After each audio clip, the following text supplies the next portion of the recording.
examen físico general, la segunda parte, básicamente haciendo el mismo hincapié en la primera sesión, que el examen físico junto con la anamnesis, ¿ya? Tanto próxima como remota, es el pilar fundamental en que se sustenta la historia clínica, porque nos permite establecer la certeza diagnóstica, nos va a permitir continuar con el estudio diagnóstico y además es terapéutico. Ya recordemos, eso lo enfocamos bastante en la sesión pasada, de que ayuda a mejorar la relación médico-paciente. Entonces, la semana pasada vimos hasta acá lo que está marcado en negrita, ¿cierto? Posición de decúbito, marcha, facies, conciencia, estado psíquico y constitución física. Y en esta última sesión vamos a ver los últimos 5 puntos, haciendo énfasis también entre medio, entre cada cosa, la importancia, cuáles son las alteraciones y qué es lo normal que podemos encontrar. Bien, en el sexto punto del examen físico general tenemos la piel, panerios y los ganglios. Entonces, ¿a qué se refiere cuando hablamos del examen físico general en esta sección? Básicamente es una descripción también bastante simplificada, porque si hablamos de piel tenemos incluso una especialidad, ¿cierto?, que es la dermatología, que involucra bastantes patologías, pero en el examen físico general una descripción inicial general de aquellas alteraciones presentes en la inspección. ¿Qué herramienta entonces utilizamos acá? ¿Qué proceso del examen físico? La inspección. En los ganglios, describir la presencia o ausencia también y las características de cada uno de ellos. ¿Ya? Si están por alguna alteración, si es que no presentan alteración, etc. Y esto ya nos habla de que necesita por lo menos una base, que es el conocimiento de dónde están los ganglios, ¿cierto? Y esto lo vieron en anatomía. Así que recordar cuáles son los ganglios normales, cuáles son la distribución, cuáles son las de importancia y a qué drenan cada uno de ellos. Porque van a ver que, por ejemplo, los ganglios cervicales, si es que encuentran algún ganglio cervical alterado, pueden estar hablando de alguna patología específica, ¿ya?, de la zona craneana. Al igual que si hay ganglios alterados o inflamados en la zona inguinal, eso también es importante. ¿Ya? No van a pensar que porque hay un ganglio a nivel cervical el paciente tiene, no sé, una patología ginecológica. ¿Ya? Es poco probable. Pero sí hay que tener asociaciones que, por ejemplo, un ganglio supraclavicular, que es como la pregunta típica, izquierda, puede estar englobando una patología digestiva, ¿ya? Un cáncer gástrico, por ejemplo.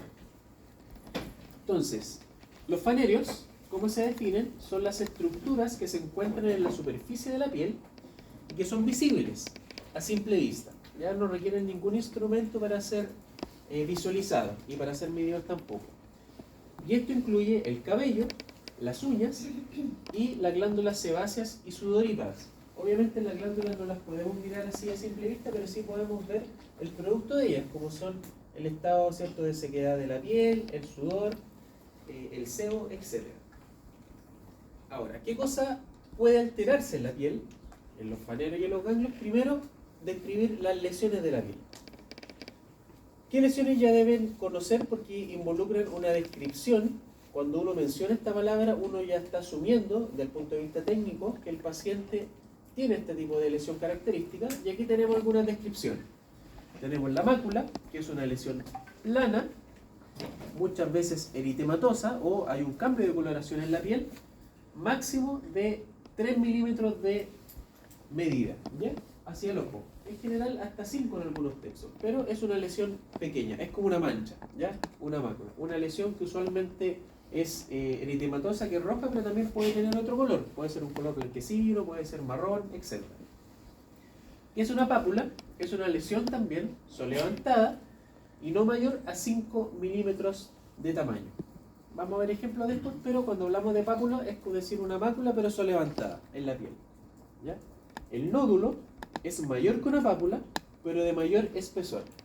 Y ahí podemos describir en general otras lesiones que, en palabras coloquiales, son como porotitos debajo de la piel, que dice la gente, ¿ya? Eso es un nódulo. Es mayor que una pápula, pero involucra más tejido en la piel. La vesícula es un solevantamiento también, pero está circunscrito con contenido, que le puse, que puede ser exudativo, seroso, purulento, etc.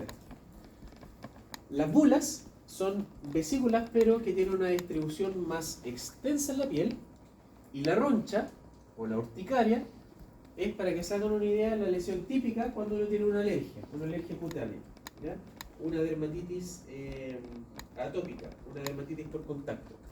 Ya la roncha es la lesión que aparece muchas veces por contacto o secundario a algún fenómeno alérgico autoinmune, ¿ya? Y acá hay algunos tipos de lesiones que uno puede ver en la práctica clínica y que es importante describir porque nos permite también ahorrar y entendernos de manera general con los otros colegas y también dejarlo plasmado en la historia clínica, ¿ya?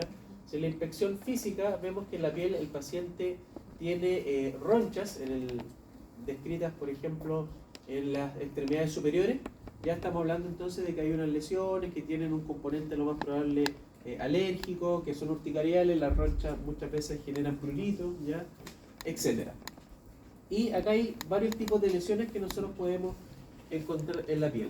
Bueno, aquí no se ven muy bien, en la clase que les mandé se ven un poquitito mejor, pero por ejemplo aquí tenemos varias vesículas, ¿ya? Que están en la zona del tórax, ¿ya? Lateral, debajo del brazo, con contenido líquido, ¿ya? Pequeñas vesículas, si se fijan son bastante circunscritas y que son varias, ¿ya? Pequeñas. Hay lesiones entonces aquí vesiculares eritematosas, ¿ya? Aquí también tenemos pequeñas vesículas, pero también pueden ser más que vesículas, si no tienen contenido, pápulas, ¿ya? Lesiones son levantadas que aparecen muchas veces en algunos tipos de rosácea o en el acné, ¿ya? Para que se hagan también una idea. Aquí tenemos un nódulo, ¿ya? Un nódulo es una lesión, como mencionamos, que involucra un espesor más de la piel, ¿ya? Impresiona que no es netamente de la piel y es de mayor tamaño que una pápula, ¿ya? Aquí podemos encontrar, por ejemplo, los lipomas que aparecen en muchos pacientes o nódulos secundarios de algún proceso inflamatorio infeccioso que tuvo el paciente en el pasado y generó un nódulo, ¿ya? No es raro de ver que de repente un paciente, por ejemplo, en el brazo tuvo alguna herida, alguna lesión antigua, quedó una cicatriz no muy bien formada y se formó este nódulo, ¿ya? Y acá hay una pápula, una mácula. Es una lesión plana, pequeña, bien delimitada. Entonces, lo importante es que se describa. Ahora, como aparece acá, no solamente las lesiones de la piel, ya que son estas que podemos encontrar en la inspección en un paciente cuando lo evaluamos de manera general, pueden estar presentes, ya que son más específicas. Podemos también tener alteraciones difusas de la piel, que es importante también describir, ¿ya? Como por ejemplo podemos ver un paciente que a simple vista, a simple inspección, se va a encontrar pálido, ¿ya? Todos la verdad sabemos que es la piel pálida, ¿cierto? Una piel descolorida, que carece del rubor característico, que está presente de manera fisiológica, y debemos pensar que el paciente pueda tener una anemia, ya sea aguda o crónica dependiendo del contexto. Podemos tener también alteraciones de la piel, una piel más bien rojiza, rubicunda, ¿ya? Sobre todo en la zona superior del cuerpo del paciente, por ejemplo en paciente alcohólico. Aquí aparece fogonero, ya que son los que tienen algún trabajo donde eso genera exposición a altas temperaturas. La policitemia, ¿ya? La policitemia es un aumento de la cantidad de los glóbulos rojos en la sangre.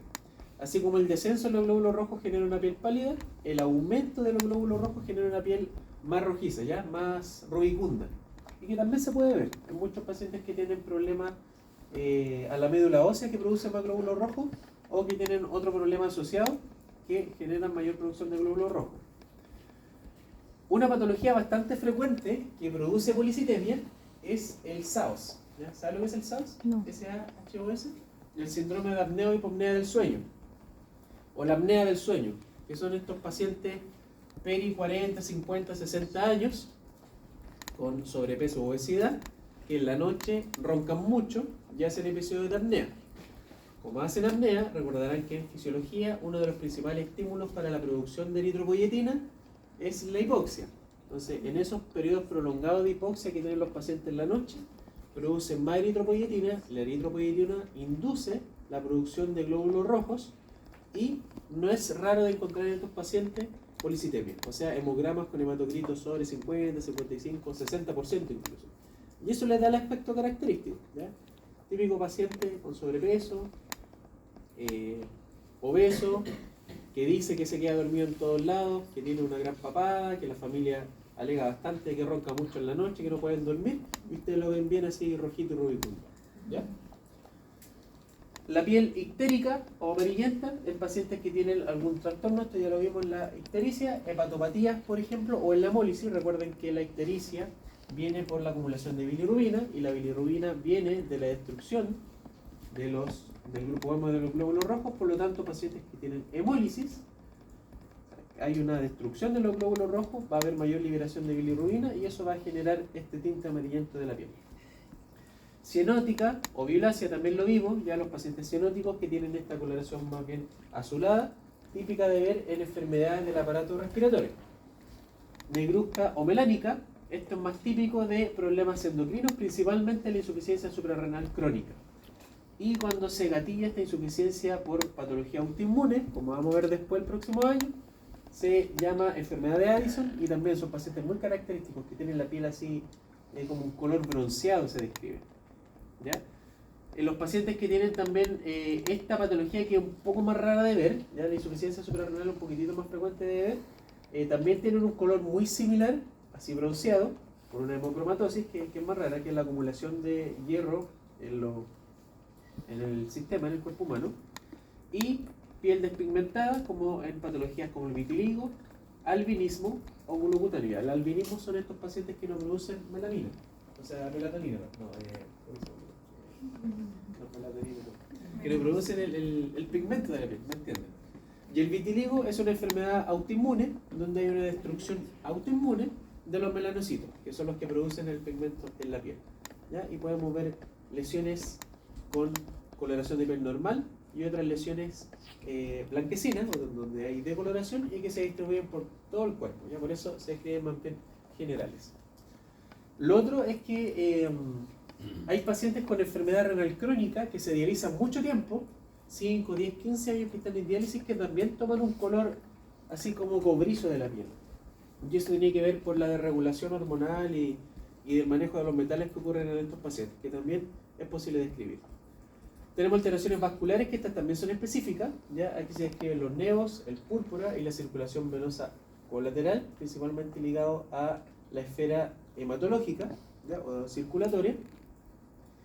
Y al tacto, ¿ya? Si la inspección nos impresiona que puede haber alguna lesión que nosotros podamos ir a palpar para describirla con mejor precisión, podemos tener una humedad caliente y seca, caliente ligeramente húmeda, fría y seco, fría y húmeda y viscosa. Esto habla principalmente de alteraciones que involucran la parte sistémica. ¿Ya? Por ejemplo, un paciente que tiene fiebre en ese momento, lo más probable es que tenga una fase rubicunda, ¿cierto? Lo vimos, una fase febril, que pueda tener por la vasodilatación periférica una piel un poquitito más rojiza, y al tacto se pueda palpar una piel más sudorosa o con un ascenso de la temperatura. Por ejemplo, un paciente que viene en condición grave por una vasoconstricción importante, podemos encontrar una piel a nivel periférico fría y más blanquecina por la vasoconstricción que ocurre en esos pacientes graves. Aquí tenemos algunas lesiones específicas más de la esfera vascular. Aquí tenemos circulación colateral que se puede producir si es que hay alguna lesión en esta zona que impida el flujo normal de sangre. Lo podemos ver en pacientes con patologías malignas, ¿ya? Como un cáncer, alguna gran masa tumoral que está comprimiendo las venas del cuello y no permite un adecuado flujo, o se ocurre en el abdomen en los pacientes cirróticos, por la misma condición clínica. O sea, el hígado cirrótico no permite el paso de sangre de la porta y se generan circulaciones colaterales para poder hacer como un bypass en esa zona que está obstruida. Y en la piel podemos ver estas lesiones típicas que son telangiectasia o arañas vasculares. Aquí no se ven muy bien, pero en la clase se ven un poquitito mejor. Y que pueden aparecer en distintas patologías. Los pacientes con cirrosis las pueden ver, los pacientes que consumen alcohol de manera crónica también, incluso sin tener cirrosis, los pacientes con rosácea, puede ser también algún hallazgo que aparece en algunas personas por un tema genético también, que no hay una causa médica establecida, que va apareciendo con la edad, etc. Por eso esta lesión es importante describirlas, saberlas que existen, pero siempre llevarlas a algún contexto. Aquí tenemos las lesiones típicas de los pacientes con vitiligo, ¿ya? Estas placas blanquecinas hipopigmentadas, y una lesión muy típica de ver en la población general, sobre todo en la chilena lamentablemente, que es la acantosis nigricans, ¿ya? La acantosis nigricans es esta lesión hiperpigmentada, ¿ya? Negruzca o marrón, como describen en la literatura, de la piel, con una textura acartonada, porque hay un engrosamiento de la piel, principalmente en los pliegues, ¿ya? Se suele ver en el cuello, pero están todos los pliegues. Se puede encontrar en los pliegues de los brazos, en los pliegues de la axila, debajo de la mama en las mujeres, y en la zona inguinal, etc. Y suele ir acompañada de otras lesiones, que también son levantadas, pequeñas, hiperpigmentadas, que aquí tampoco se ven mucho, pero son estos que la gente conoce de manera vulgar como lunares de carne y se llaman técnicamente acrocordones. ¿Ya? Ahora, ejemplos frecuentes. Palidez lo podemos ver en pacientes con anemia. Por lo tanto, si vemos un paciente que está pálido, tenemos que pensar en esa condición. Acantosis nigricans en obesidad y diabetes mellitus tipo 2. Lo mismo, eso lo podemos rescatar en la historia clínica, y si vemos un paciente, que lo más probable es que lo van a ver, yo creo que va a ser una de las lesiones más frecuentes que van a ver en el hospital. Buscar esos antecedentes, buscar eso en la historia clínica, ¿ya? Acné también en pacientes adolescentes, que podemos tener máculas, pápulas, nódulos, etcétera, dependiendo del tipo de acné. Ictericia, que puede ir acompañada también de circulación colateral, y telangiectasia en un paciente cirrótico. O sea, aquí tenemos también más lesiones desde el punto de vista cutáneo que podemos describir en estas patologías. En el pelo, lo que hay que describir es básicamente si hay o no alteraciones que se alejen de la normalidad. Y lo que importa, de manera general, es describir la distribución y la cantidad de pelo, ¿ya? Con eso, la verdad, es más que suficiente en este aspecto. Entonces, la cantidad de pelo, podemos tener que hay un aumento de la cantidad o una disminución de la cantidad. Y podemos tener, por ejemplo, aquí algunos ejemplos de pacientes que presentan zonas de ausencia de cabello, ¿ya? Como aparece acá, y esto se denomina alopecia. Hay una pérdida de cabello en zonas que normalmente, por la edad, deberían ocurrir, ¿ya? La alopecia es también un hecho fisiológico que ocurre con la edad, está relacionado a la genética y a temas hormonales. Es normal que en los hombres sobre los 30-35 años empiece a haber una disminución característica del cabello en la zona del cráneo, pero no es normal, por ejemplo, encontrar este tipo de distribución donde aquí se nota que aquí ocurre algo que está pasando, ¿ya? Y eso es importante describirlo. Y en la distribución del cabello también podemos encontrar cabellos en sitios donde normalmente no hay, un cabello también un poquito más grueso del normal, como por ejemplo mujeres que tienen trastornos hormonales, donde puede haber aparición de cabello en la zona cervical baja, en la zona de la papada, crecimiento del cabello en los pliegues intermamarios, etc. ¿Ya? No quiero entrar tampoco mucho en detalle, pero para que lo revisen, hay una escala que habla de la distribución normal del vello en las mujeres por trastornos hormonales y se llama la escala de Ferriman-Galway. Acá está, ¿ya? Y habla básicamente de los distintos grados de mala distribución del vello corporal. Esto es para que lo conozcan también, la pueden revisar, la pueden buscar, y ahí más o menos pueden tener una idea y homologarla a lo que están viendo en el paciente. Y para terminar con este sexto punto, las uñas. Y lo que hay que describir también de manera general, alteraciones de la forma, del color y de la cantidad. De la cantidad suena medio quizá ridículo, pero hay muchos pacientes que por algún traumatismo, por alguna lesión no tienen una uña, ¿ya? Y eso también es importante describirlo porque puede significar alguna cosa, ¿ya? El paciente no tiene una uña, por ejemplo, en el dedo anular de la mano izquierda porque tuvo un accidente, ¿ya? O no tiene una uña en el hallux del pie derecho porque está en un tratamiento por una onicocriptosis, ¿ya? Onicocriptosis en la uña encarnada, etc. Y aquí vemos que las alteraciones características de la uña en cuanto al color y la forma y lo que podemos nosotros encontrar, primero es esta uña, ¿ya? Que se describe la típica uña en palillo de tambor, porque parecen palillos de tambores, ¿cierto? Yo he visto varios pacientes que tienen esta uña. ¿Saben a qué se relaciona esta uña? en palillo de tambor? ¿Alguien sabe? ¿Alguien leyó? ¿Con el tórax? No. ¿Tiene que ver algo con el tórax? Así es. ¿Qué cosa en el tórax? ¿Qué hay en el tórax? Dentro del tórax. El pulmón. La uña en palillo de tambor, bueno, además de muchas cosas. Las uñas en palillo de tambor son frecuentes de ver en pacientes que tienen patología respiratoria crónica. ¿Ya? Pacientes con enfermedad pulmonar obstructiva crónica de larga data, asmáticos mal controlados de larga data, fibrosis pulmonar de larga data, o también cardiopatías que generan hipoxemia crónica de larga data. El mecanismo fisiopatológico no está muy bien dilucidado, se cree que es por una alteración de la microcirculación capilar, etcétera, son teorías, pero lo importante es que la mayoría de las veces el antecedente está bastante claro. Son pacientes que ustedes les consultan, patología, una fibrosis pulmonar, no sé, de 6 años de duración, y le van a ver las manos y tienen estas lesiones típicas. ¿Ya? Uña en palillo de tambor se llama. Ya hablan de asociación respiratoria. Ahora, también en algunas personas quizá no es una uña característica de este tipo, pero pueden haber discretas variaciones anatómicas. Eso también lo encuentran con la historia clínica. Pero lo más importante es que conozcan que esta asociación es la patología respiratoria. Aquí tenemos una uña que cambió el color, ¿ya? Es más amarillenta, engrosada. Usualmente ocurre en los dedos de los pies. Lo más probable es que estemos ante una uña que tiene un proceso infeccioso, ¿cierto? Una uña con micosis, con hongos, y eso se conoce como onicomicosis, ¿ya? Y también es bastante frecuente de ver, tiene importancia en los pacientes diabéticos, porque por ahí pueden entrar infecciones, se puede generar riesgo de una infección mal controlada y amputación a futuro.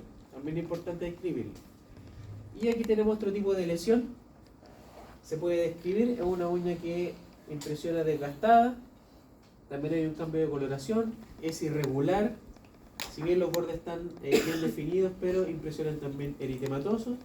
Y aquí podemos tener distintas patologías. Puede ser que el paciente quizá trabaje en algo donde se lesiona con las uñas, eso tiene historia clínica, quizás se come las uñas también y eso genera alteración de la uña, ya eso puede estar hablando también de alguna patología ansiosa, depresiva, etc. O también algunas otras enfermedades sistémicas como la artritis, como la psoriasis, que genera también alteración de las uñas. La psoriasis es una enfermedad autoinmune donde se generan placas en la piel y que puede afectar a la articulación y a las uñas. Profe, ¿Sí? disculpe, ¿y por las personas que trabajan con limón? ¿O qué cosa? Las personas que trabajan con mucho limón, como los faros. Sí, es que en general la gente que trabaja con mucho producto irritante, ¿ya? Detergentes, químicos, sobre todo mucha gente que trabaja en restaurantes o también con productos de cocina que no se cuidan bien las manos, pueden presentar también lesiones a nivel unguial y a nivel de las manos también. Y eso también es importante escribirlo, porque la uña lo que te está hablando básicamente es que hay alguna alteración sistémica o alguna alteración local, ¿ya? Pero eso no lo vas a poder definir sin una buena historia clínica, ¿ya? Por eso es la importancia. Pero basta con describirla y asociarla eventualmente si está producido en ese contexto, ¿ya? Porque hay pacientes que, por ejemplo, trabajan con detergentes y no les pasa nada, ¿ya? Y hay otros pacientes que con un poquitito de, no sé, algún compuesto químico suave se irritan completo. Ya pasa mucho en trabajadores de la salud también, que con el jabón hay pacientes que hay profesionales que hacen mucha dermatitis, entonces las manos se les parten, la piel se les engruece, la uña les cambia de coloración. Pero a otros no les pasa nada. ¿Tiene ¿Sí? nombre? ¿Qué cosa? ¿Tiene nombre? Como para anotarlo. Lo de la piel, las alteraciones. Se nos habla de La uña. la irregularidad de la uña con eritema y cosas así. Es que si en esta, por ejemplo, está en contexto de un paciente que tú sospechas que tiene una psoriasis, es una uña psoriática, así se llama. Ah, ¿Ya? pero solamente como en... En ese contexto, claro. Porque aquí lo que sirve, como vamos a ver también enseguida, me parece que les colocaron en la diapositiva última, es básicamente la descripción. Si ustedes no conocen cuál es la causa, describan la lesión, ¿ya? Igual que en la piel, porque podemos tener muchos pacientes que van a tener lesiones maculares en todo el cuerpo y no sabemos por qué lo tienen. Pero en ese contexto lo que se les pide a ustedes es que la describan, ¿ya? Entonces el paciente tiene, al examen físico general en la piel, tiene lesiones maculares distribuidas en el tórax, en el abdomen, en las extremidades inferiores, todas de pequeña cantidad, asociadas, por ejemplo, en el tórax a lesiones vesiculares mínimas, ¿ya? Ahí básicamente, ya con eso, el otro profesional a la que le estoy transmitiendo la información o que está leyendo la historia clínica, más o menos sabe, ¿cierto? Si le describo esa condición. pero no sabe tampoco el diagnóstico, ¿ya? Porque yo tampoco lo sé, lo estoy viendo. ¿Y cómo lo voy a saber? Nuevamente, con la historia clínica, haciendo todo el contexto, ¿ya? Pero en este paso, si ustedes no saben qué es lo que tienen, no hay como una descripción clara, pueden solamente describir, ¿ya? En este caso aquí se podría describir netamente al tiro el examen físico general. El paciente presenta esta uña y además tiene lesiones que son muy sugerentes de micosis también en la piel, describir una uña con onicomicosis. ¿Ya? Muy sencillo. Y en ese ¿Sí? caso, esa uña de la que estábamos hablando ahí, ¿Cuál? ¿se describiría como una uña desgastada o algo así?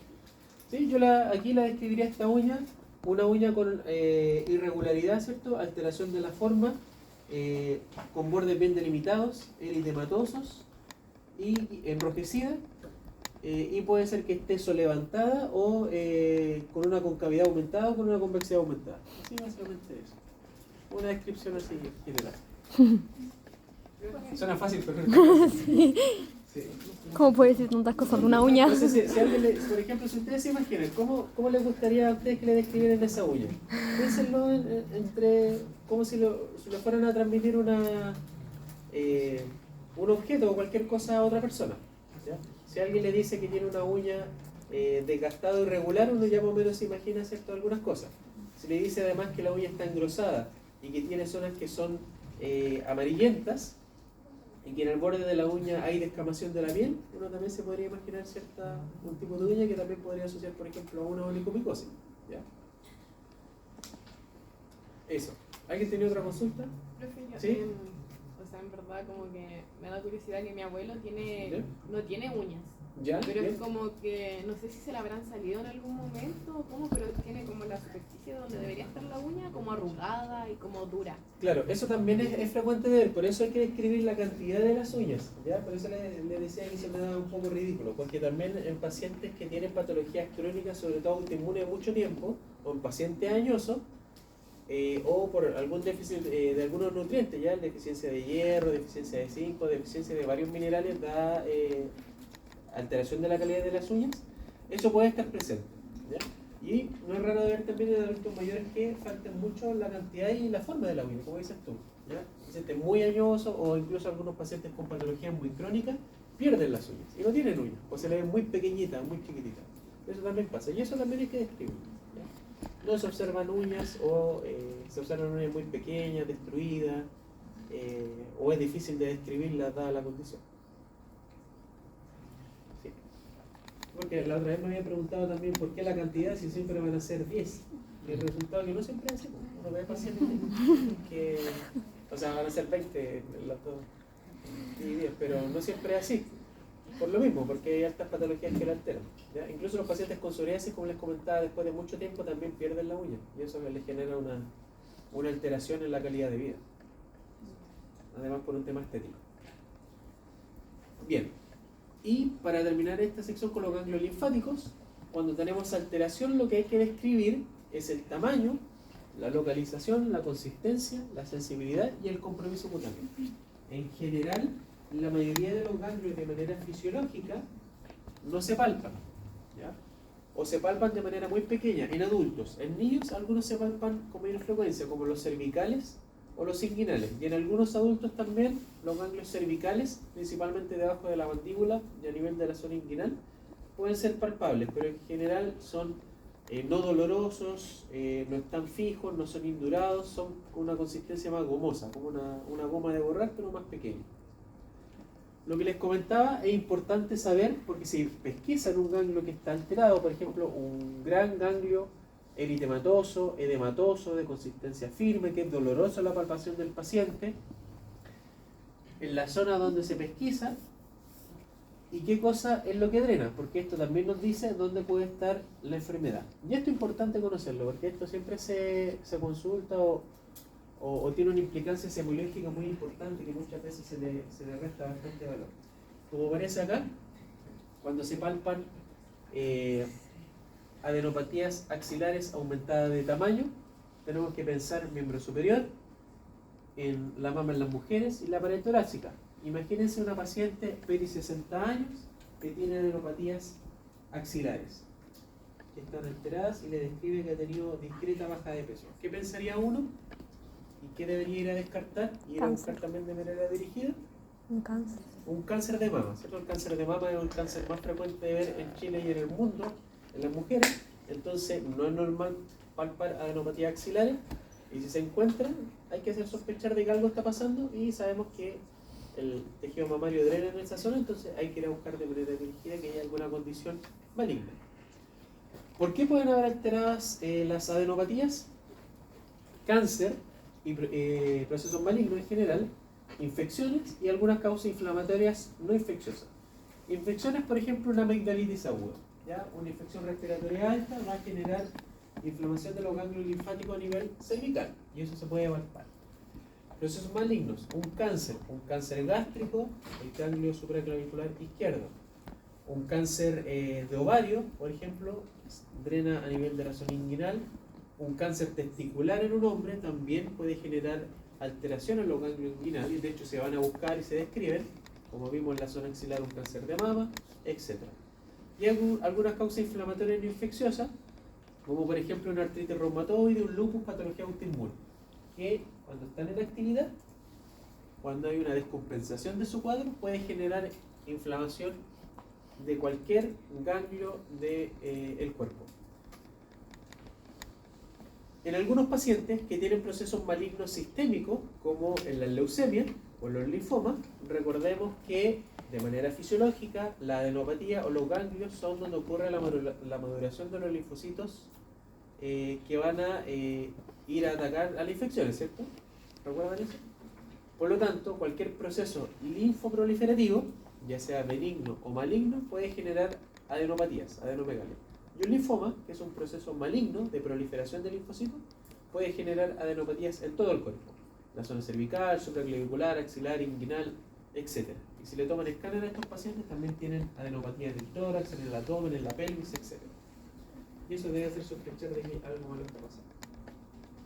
Y eso con la piel, los faneros y los ganglios.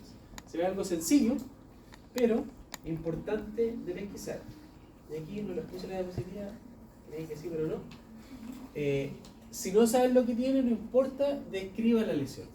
¿Ya? Eso lo van a ver también con mayor profundidad en dermatología. Como les digo, todo esto da para una especialidad.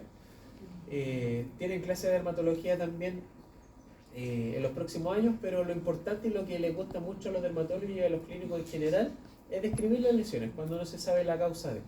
Porque ya uno como clínico, con la práctica, si a uno le dicen una uña psoriática o una uña con onicomicosis, como ha visto varias de ese tipo de lesiones, ya más o menos sabe, se imagina qué es lo que tiene el paciente. O si a mí me dicen, por ejemplo, un paciente que tiene una lesión tipo herpes zoster en la zona torácica lateral izquierda, yo ya sé que son lesiones vesiculares, con eritema, que al paciente le duele, etc. Pero si ustedes no lo saben, descríbanlo. ¿Ya? El paciente tiene lesiones vesiculares, varias, algunas pápulas, algunas máculas, eritematosas en la zona torácica lateral, entre la línea media clavicular y la línea media axilar anterior, por ejemplo. ¿Ya? Hay que repasar anatomía. ¿Sí? Que me acuerdo de hacer un trabajo para un ramo hace un par de semestres, leí ¿Ya? algo de una erupción máculo-papular. ¿Ya? ¿Eso se refiere a que hay máculas y pápulas al mismo tiempo? Así es.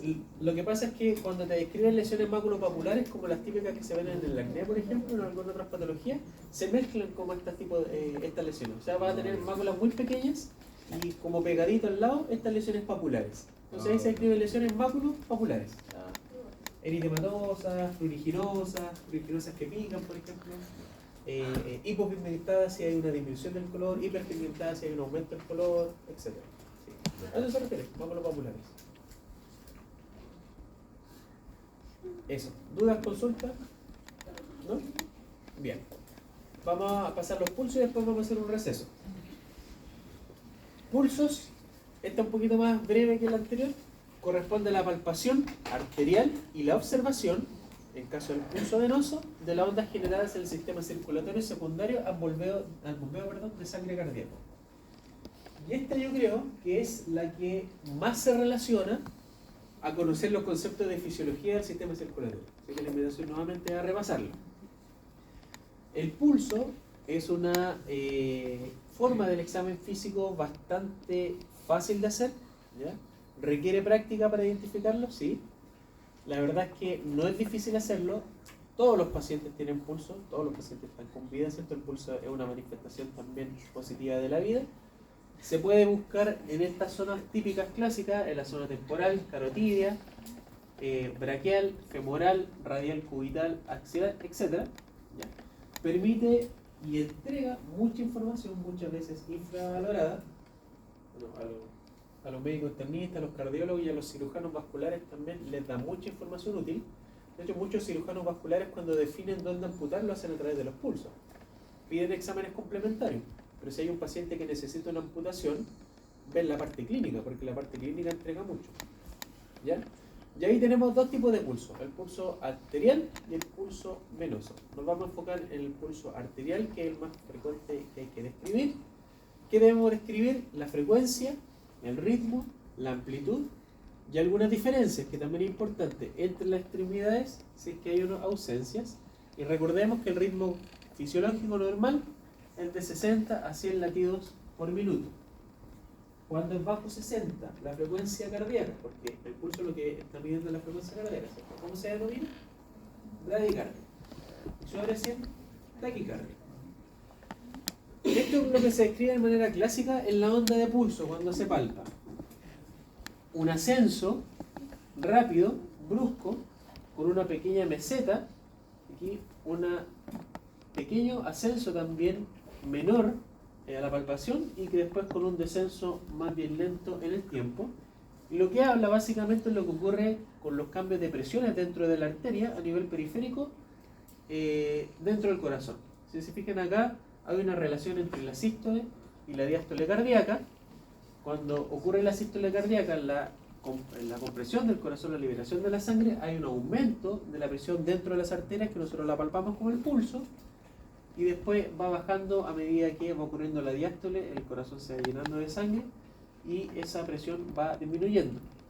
Por lo tanto, la presión sistólica está determinada en el pic de la onda de pulso, que habla con la máxima fuerza que ingresó la sangre al corazón, y la presión diastólica habla básicamente de la continencia de las arterias, ¿ya? No de la cantidad de presión que hay dentro del corazón.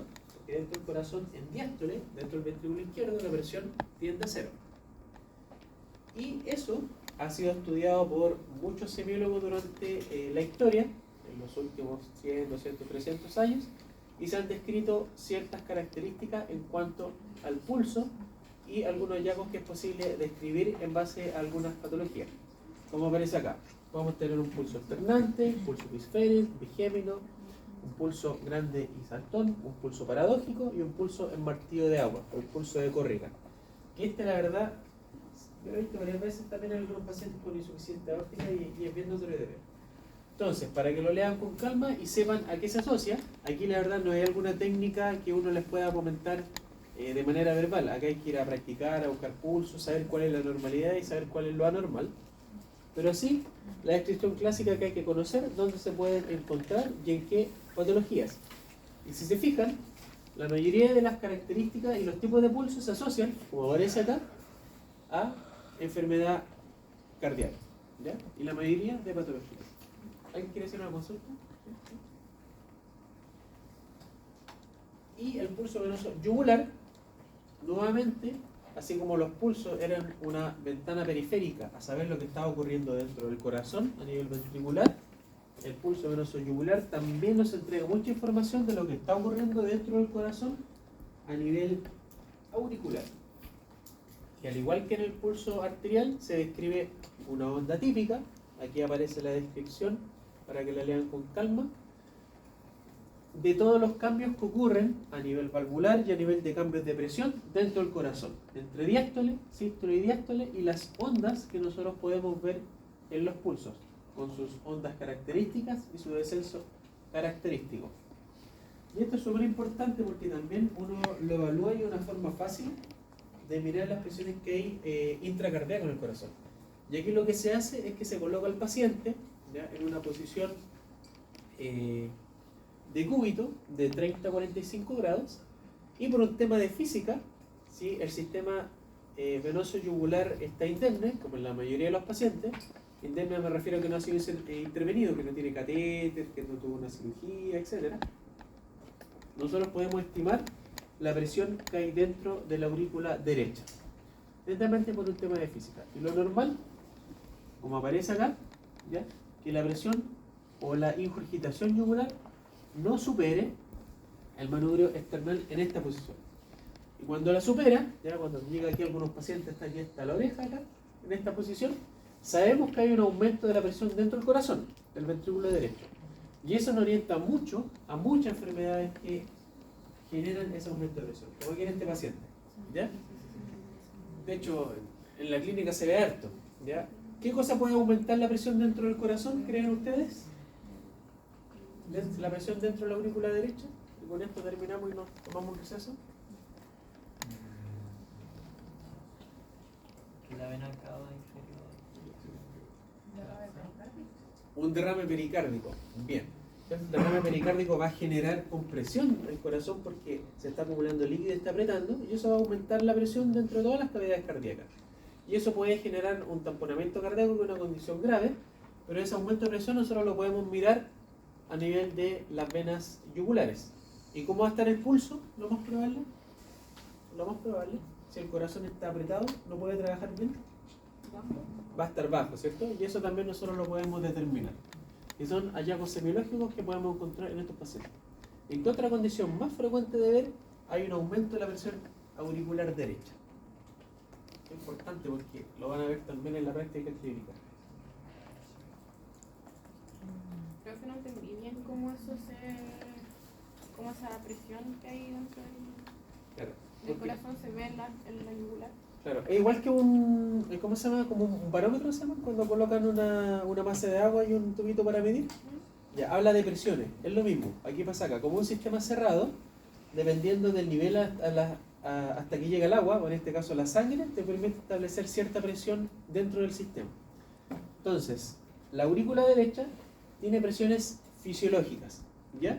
Que como aparece acá, lo normal es tenerlo no más allá de 3 a 5 centímetros, o sea, máximo 3 centímetros, en relación desde que sale del atrio hasta que llega al manubrio external, como aparece acá, ¿ya? Al nivel del manubrio external. En algunos casos, por variaciones anatómicas, puede estar quizá 1 centímetro más arriba, pero hasta ahí es lo normal. Si tú colocas al paciente, las yugulares deberían estar planas, ingurgitadas, no verse yugulares, ¿ya? En esa posición. Pero si se ingurgitan, o sea, si se llenan de sangre, es porque hay un aumento de la presión, porque tú estás colocando al paciente acá, y por un tema también de hemodinámica, porque el corazón básicamente funciona en cuanto a presión y a volúmenes, es bien sencillo en ese aspecto. Se aumenta el volumen de la yugular, es porque algo está haciendo que aumente o el volumen dentro de la aurícula o la presión dentro de la aurícula. Está generando el aumento que tú lo puedes ver aquí en la vena yugular. Cuando uno riega el pasto y pisa la manguera. Eso mismo, es el mismo ejemplo. Así Pero es. en este caso, ¿Sí? para que se vea la yugular así, ¿Sí? tiene que ser específicamente en el atrio derecho, el aumento Sí. de presión. Así es. Sí. Tiene que ser en el atrio derecho el aumento de presión para ver la vena yugular. ¿Y cuál es la otra razón por la que se podría...? Por aumento de presión o un aumento de volumen. ¿Y en qué condición hay una sobrecarga de volumen en los pacientes? ¿Ustedes saben, no? Están retenendo mucha agua, mucho sodio, mucho volumen. Cuando hay problemas a los riñones, sí, vienen los pacientes con insuficiencia renal o patología renal aguda, y en los pacientes con insuficiencia cardíaca. Por Dios.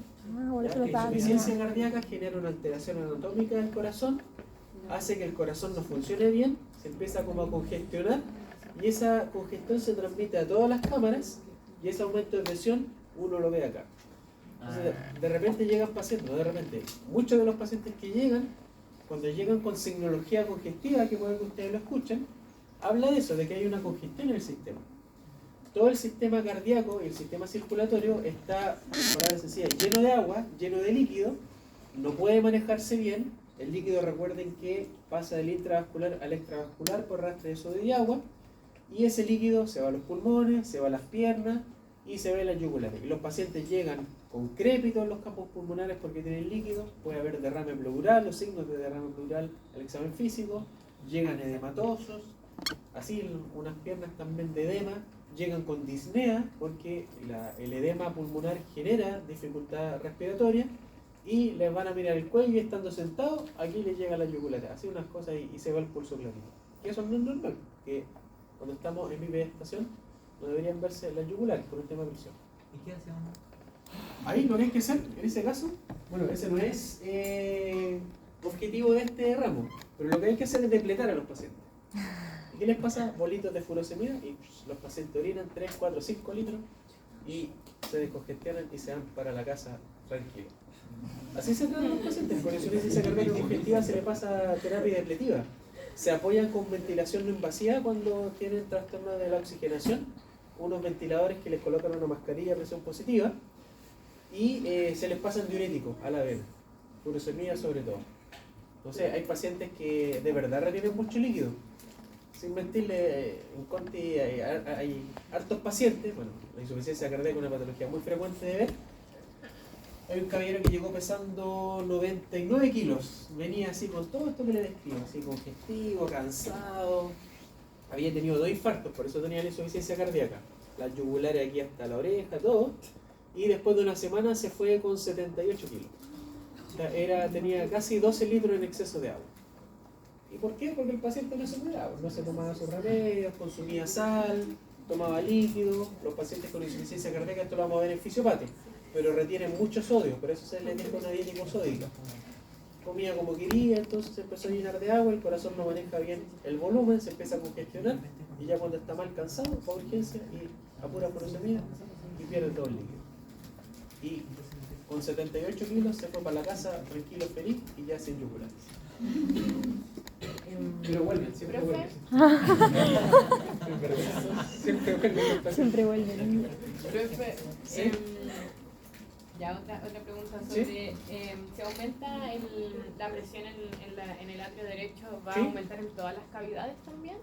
No siempre, porque imagínate que el paciente, recuerdan que el atrio derecho ya pasa al ventrículo derecho y pasa a la circulación pulmonar y después al ventrículo izquierdo, ¿cierto? O sea, al aurículo izquierdo. Si tú tienes una enfermedad que genera alteración en la circulación pulmonar, te va a aumentar la presión en el ventrículo derecho y eso por continuidad al atrio derecho. Pero el ventrículo izquierdo lo más probable es que de manera inicial no tenga un aumento de las presiones, porque a nivel circulatorio no hay aumento de presión. Entonces solamente hay un aumento de la presión de las cavidades derechas. ¿Y en qué condición la circulación pulmonar puede estar alterada? En un trombo, por ejemplo, en un tromboembolismo pulmonar. Un trombo importante va a generar alteración ventricular derecha. ¿Ya? Y eso también, o sea, un tromboembolismo pulmonar puede dar yugulares grandes también en los pacientes, por aumento de las presiones intracardíacas. Ahora, en algunos pacientes, y lo último, también adultos mayores, por un tema también cardíaco que se suelen alterar las presiones por cardiopatía hipertensiva, etc.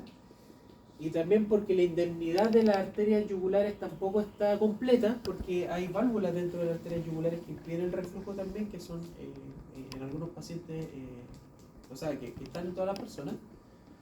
Puede ser que igual ustedes vean yugulares ingurgitadas, o sea, con sangre, pero no correspondan a ninguna condición patológica. ¿Y eso cómo lo van a saber? Porque van a ver las yugulares, pero no van a ver ninguno de los otros signos ni síntomas de patología cardíaca. Van a tener un corazón que funciona bien, el paciente no tiene disnea, está hospitalizado por endocontexto, etc. ¿Ya? Por eso es importante nuevamente todo lo que observe el IDEA, correlacionarlo con el resto de los hallazgos del examen físico y el histoclínico.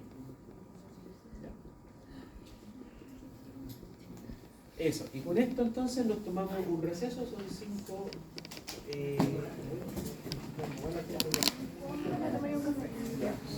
A la que es la presión arterial. ¿Qué es la presión arterial?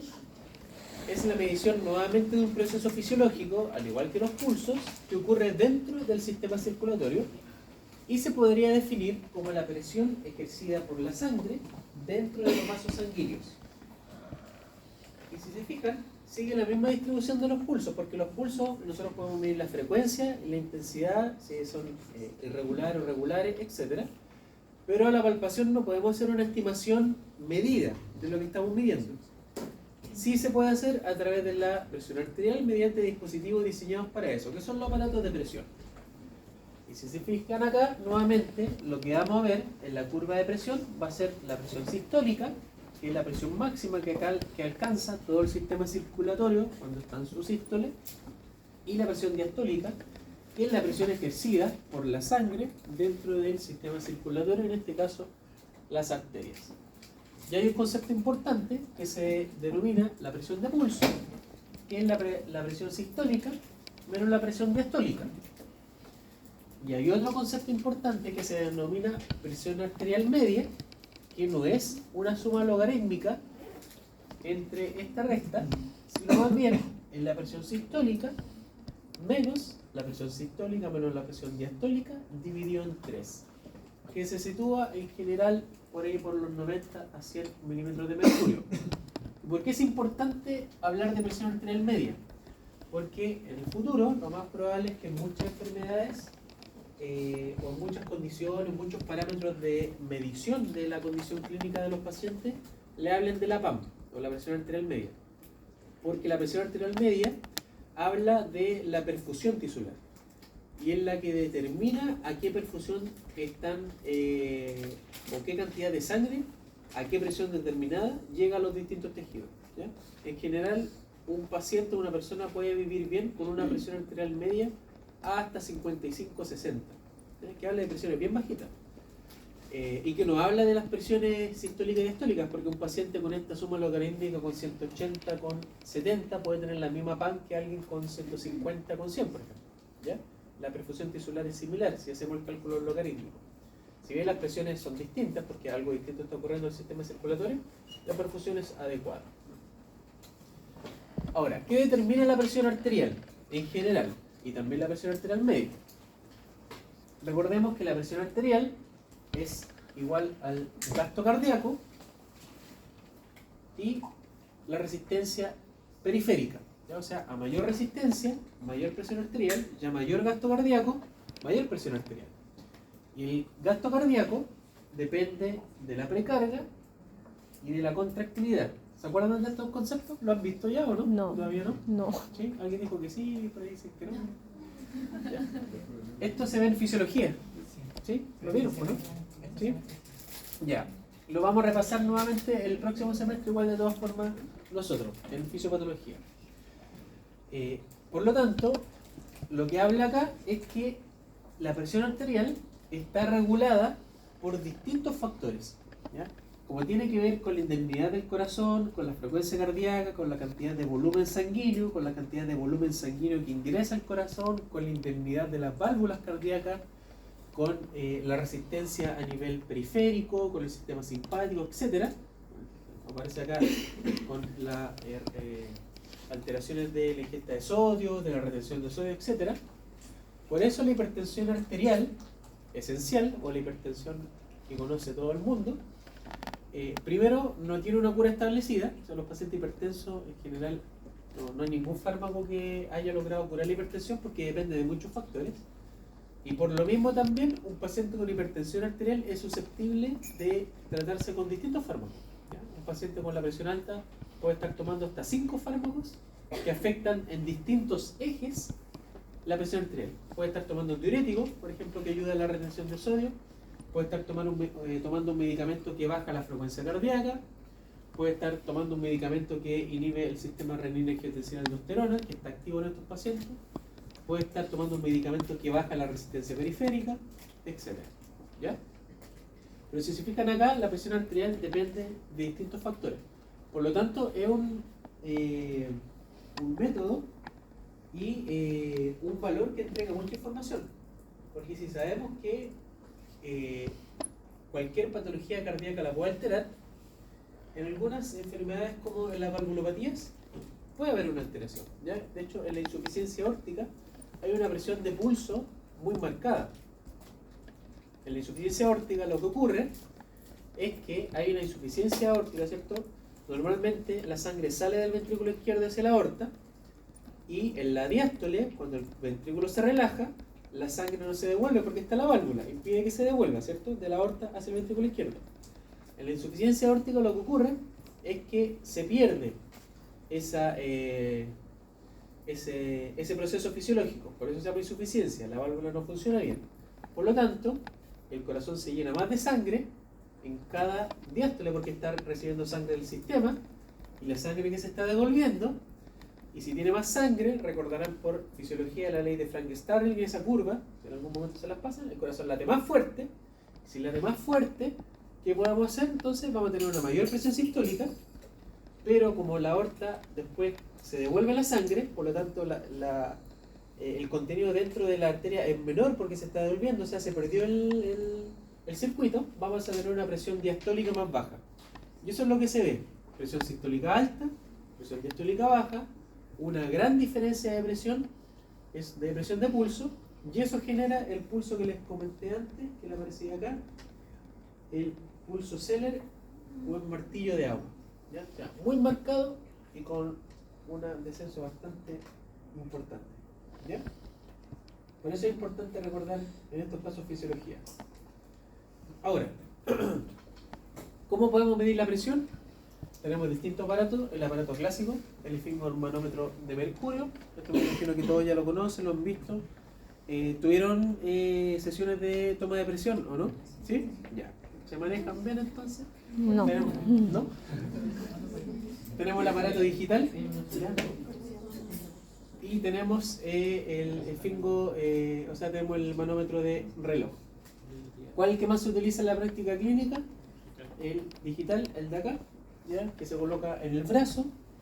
En teoría debería ser realizado por un profesional capacitado. De hecho, la guía chilena y la guía internacional piden que un TENS tenga un curso en la toma de presión arterial, ya para hacer el diagnóstico informal. Pero hay recomendaciones básicas que se necesitan tener un curso para aquello, para tomar la presión. ¿Por qué? Porque tenga mucha información de lo que ocurre a nivel fisiológico y fisiopatológico. El paciente tiene que estar idealmente sentado, puede tomarse también en una posición acostada, pero en una situación de relajo. Se le da 3 a 5 minutos para que descanse, para interferir con cualquier alteración que haya venido caminando muy rápido, muy agitado, etc. Se coloca el manguito a nivel del brazo izquierdo-derecho. En esta foto aparece tomándose la presión en el brazo derecho. Se infla idealmente hasta una presión sobre 20 a 30 milímetros sobre la presión palpatoria. Recordemos que estamos palpando la presión a nivel de la arteria radial, y cuando igualamos las presiones asumimos que estamos igualando la presión sistólica, ¿cierto? Porque si aumentamos la presión acá nos va a pasar más sangre, también por un tema hemodinámico. Inflamos un poco más y después empezamos a soltar el aire del manguito y empieza a bajar la presión y empieza también a marcar en los números, en este caso en el de reloj si lo estamos viendo,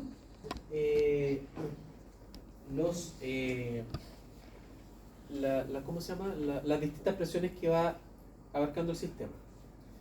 Y esto también se estudió en su momento, al igual que los pulsos, y se descubrió de que cada vez que pasaba la sangre a distintas presiones por el sistema generaba ciertos ruidos. Y esos ruidos se relacionaron con las distintas presiones que están dentro del sistema. Y tenemos aquí los ruidos de Kolokov, que hablan de la presión arterial sistólica, que es el primer ruido fuerte que hace la sangre cuando logra vencer la presión a la que está sometida en esta zona, ya del manguito, que asumimos nosotros que es la presión sistólica porque es la presión que logró ejercer el corazón para pasar esta fuerza. Después tenemos distintas fases donde, en palabras sencillas, son los distintos flujos turbulentos que ocurren a nivel arteriolar, de la arteria, perdón, que nosotros podemos sentir. Y cuando desaparece el ruido, o sea, ya no hay una presión que esté generando un ruido turbulento dentro de la arteria, hablamos de la presión arterial diastólica. Esto es un proceso, hay que practicarlo, la idea es que por lo menos lo conozcan. Actualmente los aparatos digitales usan un proceso distinto que se llama porosilometría.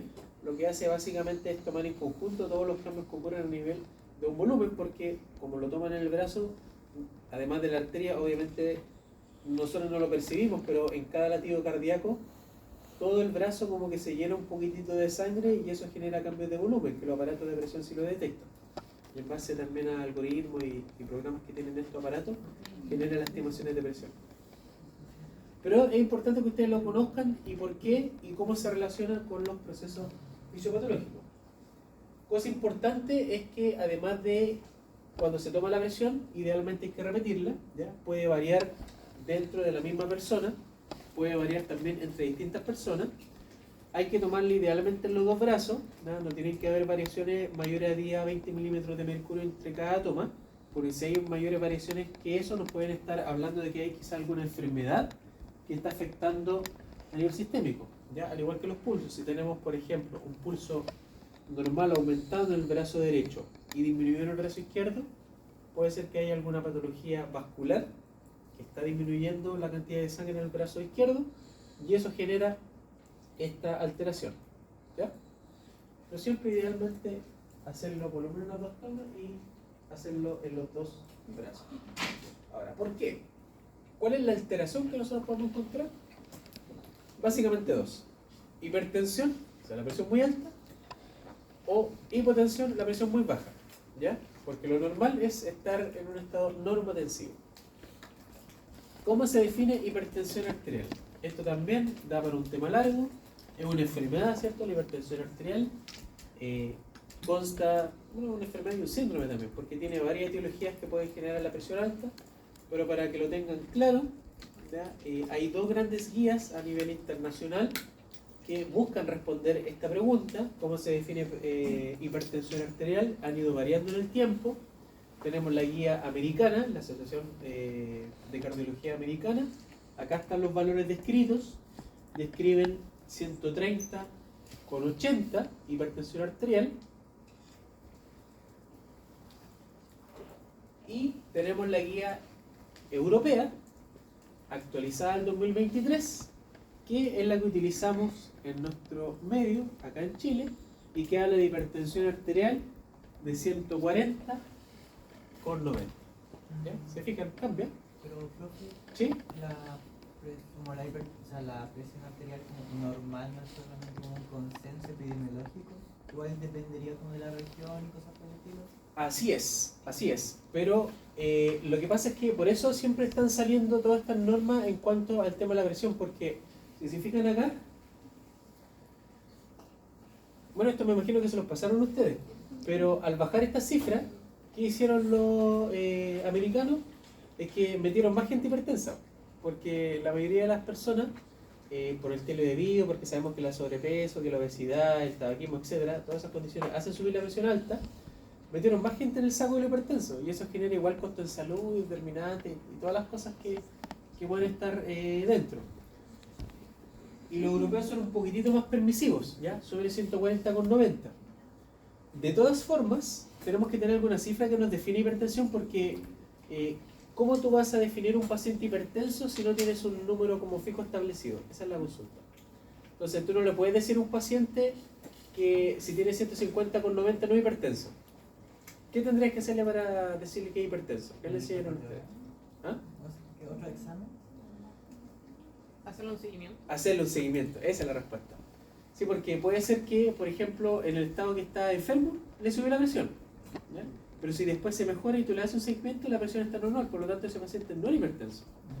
O sea, cualquier condición aguda puede haber generado una alteración de la hipertensión. Pero Así es. además del seguimiento uno puede como estar atento a otros signos, como para decir esta persona es hipertensa. Sí, también.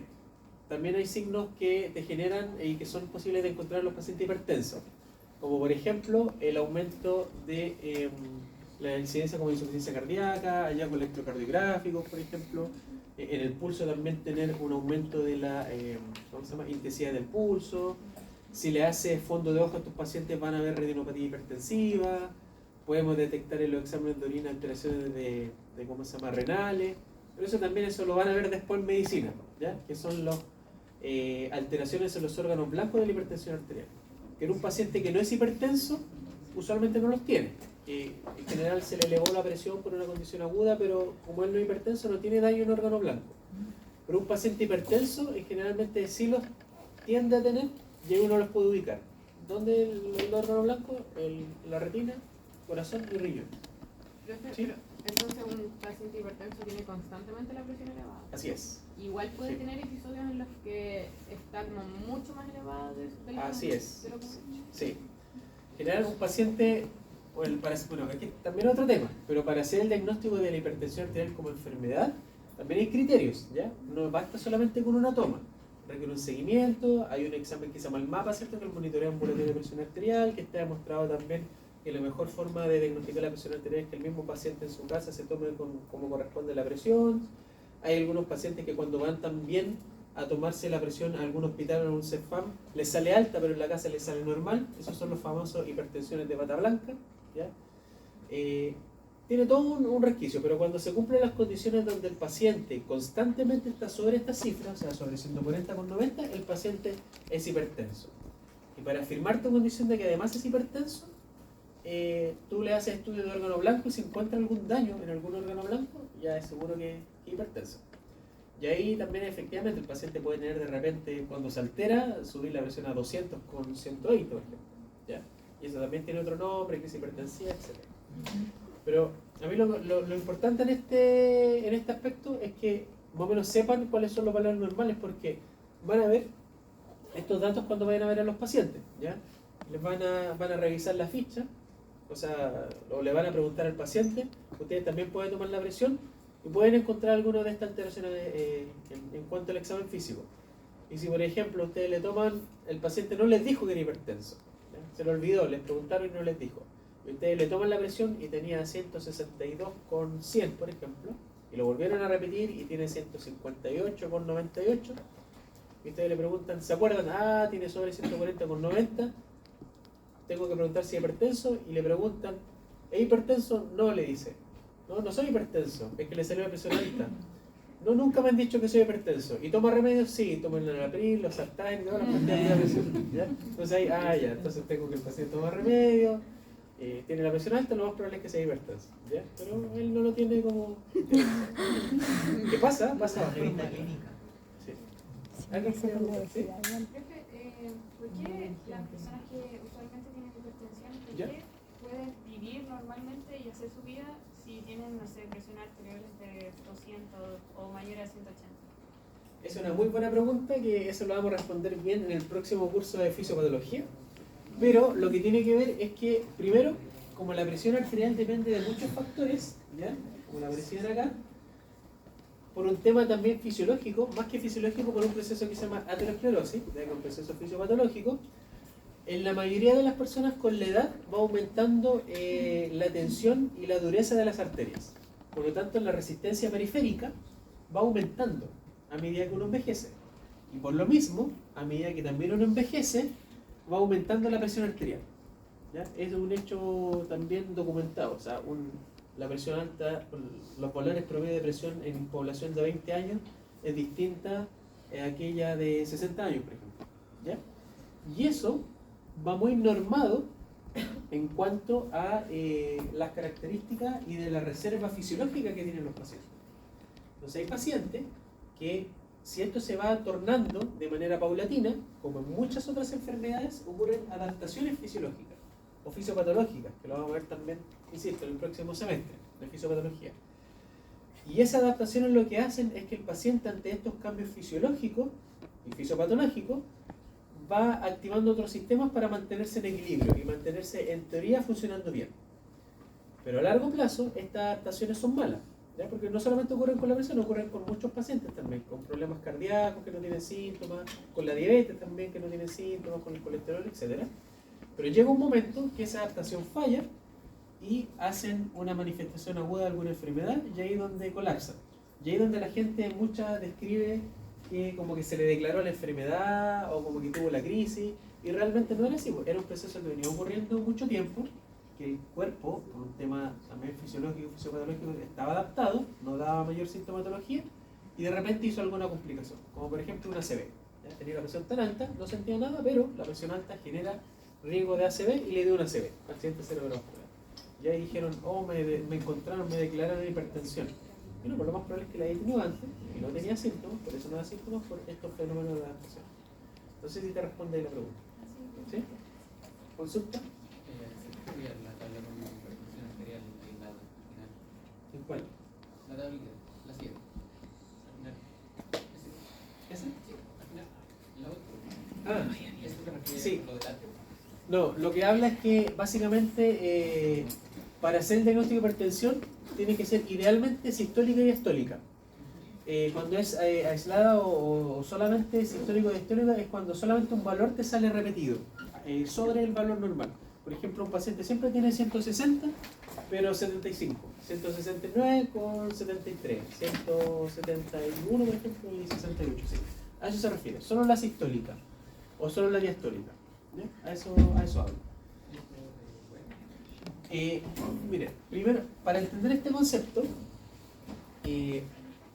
¿por qué se busca definir un valor de hipertensión arterial, al igual que un valor de la glicemia? ¿Por qué? ¿Se han preguntado ustedes por qué, por ejemplo, bueno, no sé si saben, pero la diabetes se hace el diagnóstico con glicemia sobre 126, ¿ya? Y para catalogar también a los pacientes hipertensos, también se buscan cifras, y se busca acá 140 con 90. ¿Y los gringos por qué bajaron este valor a 130 con 80? ¿A alguien se le ocurre por qué? ¿Por qué dicen ya en este valor nosotros tenemos que poner más ojo, colocarle una cintita al paciente y empezar a tratarlo? ¿Por qué? ¿Alguien sabe por qué? Para prevenir. ¿Ya? ¿Qué cosa prevenimos? Es que la hipertensión va a estar siempre. ¿Ya? Nosotros le colocamos al paciente la etiqueta de hipertensión. Al igual que con la diabetes, o sea, con esa glicemia, ¿por qué no 130 en la diabetes o por qué no 120? Eligieron 126. ¿Y por qué quiere 140 y por qué no 145? ¿Por qué no 148? ¿Ya? ¿Alguien se lo ocurre? ¿Lo vieron? ¿No? ¿No le explicaron por qué?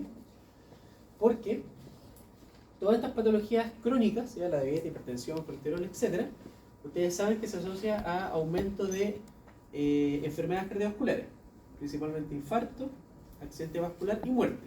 Esos son como los ejes cardíacos o eventos coronarios mayores, o sea, cardiovasculares mayores. Y se dieron cuenta en múltiples estudios de hace ya mucho tiempo que cuando tienen una población de gente y se colocan una curva, ya hacen el estudio. Ya, aquí tengo estos pacientes que le dieron accidente cerebrovascular. Empiezan a hacer un seguimiento en cuanto a qué presión tenían ellos. Hubo un quiebre de la curva en estos valores.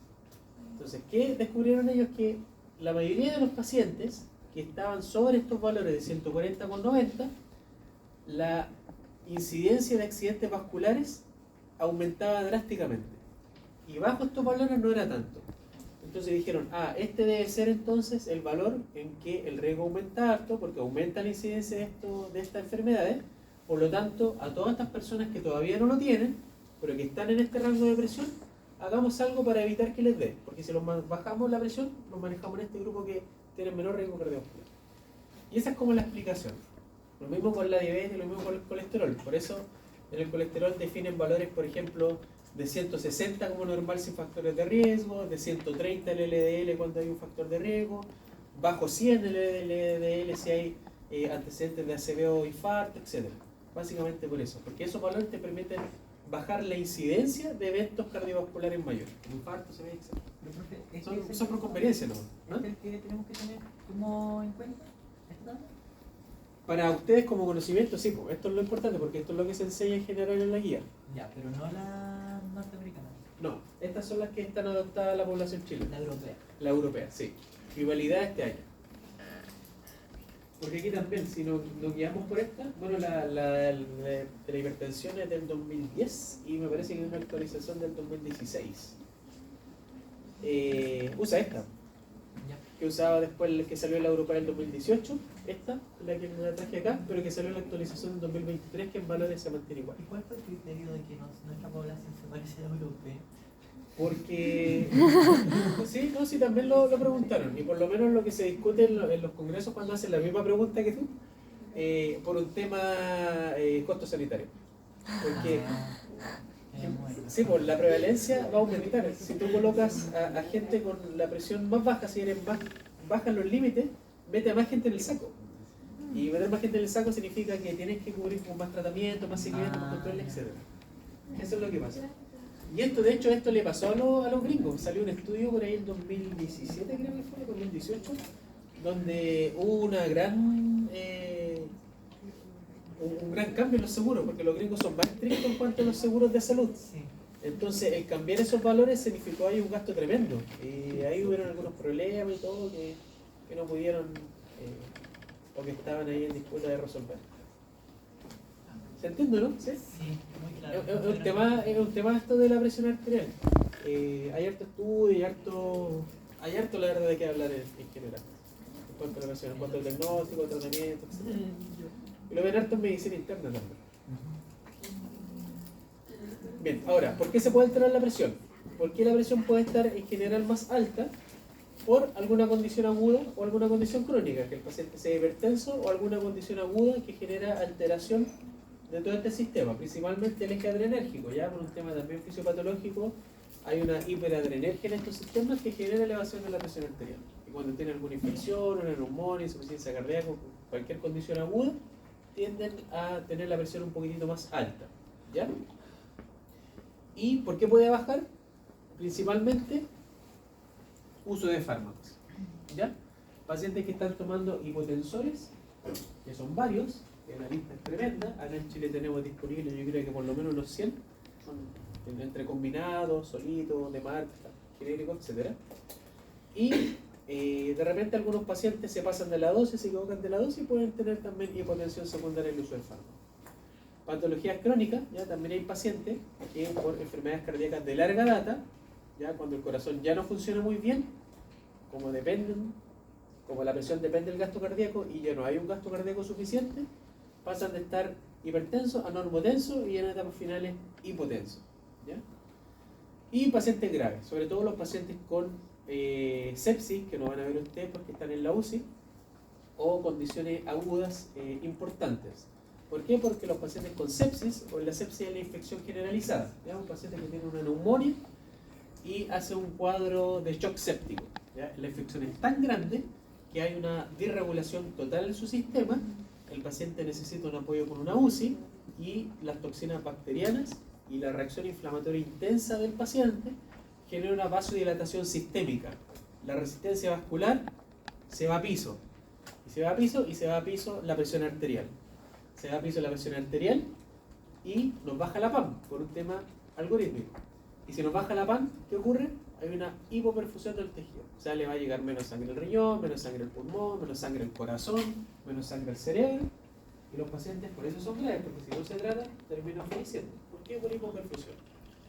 ¿Ya? Pero ahí también lo podemos ver y van a tener pacientes graves que llegan con presiones, no sé, de 70, 40, así bien bajitas. Son pacientes graves, en este contexto, ¿ya? Ahora, hay pacientes también, y sobre todo adultos mayores, por esto mismo que vimos, que pueden tener también la presión un poquitito más baja y no en ellos condicionar la alteración. Todo nuevamente en el contexto clínico adecuado. Bien, ¿dudas, consultas? ¿No? Complejo, difícil de digerir el tema, pero la invitación es que lo lean ahí en el Goich, y si no, si se quieren un poco interiorizar más, hay un libro que es el de Fisiopatología Clínica, de la Sonia Kunzman. ¿Lo ubican? ¿Lo han visto? ¿Se lo han comentado compañeros de otros cursos? ¿No?